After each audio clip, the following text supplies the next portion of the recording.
Phone কেনার সময় শুনেছেন এটাতে ৮ জিবি র্যাম ১২৮ জিবি রম, কিন্তু আসলে এই দুটোর মধ্যে পার্থক্য কি? চলুন দেখে আসি। র্যাম মানে র্যান্ডম অ্যাক্সেস মেমোরি।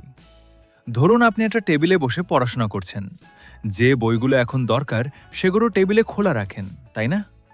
র্যাম ঠিক এমনই। যখন আপনি ফেসবুক, ইউটিউব বা গেম চালান, সেই অ্যাপগুলোর ডেটা র্যামে সাময়িকভাবে থাকে, যাতে প্রসেসর দ্রুত কাজ করতে পারে। যত বেশি র্যাম, তত বেশি অ্যাপ একসাথে স্মুথভাবে চালানো যায়।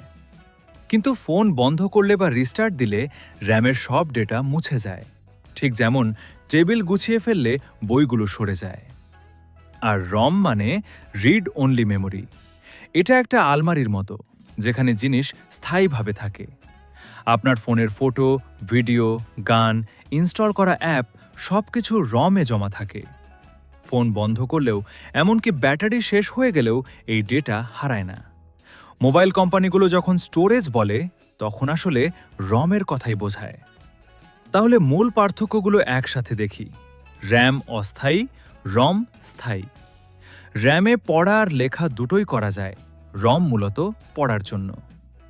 র্যাম সাইজে ছোট হয়, যেমন ৪ থেকে ১৬ জিবি, কিন্তু রম অনেক বড়, ৬৪ থেকে ৫১২ জিবি পর্যন্ত হতে পারে।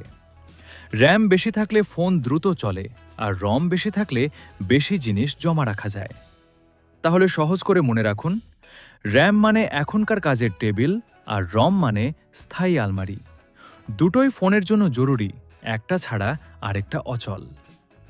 এই ধরনের সহজ টেক ব্যাখ্যা আরও পেতে চাইলে ফলো করে রাখুন, আর কমেন্টে জানান পরের বার কোন টপিক নিয়ে ভিডিও চান।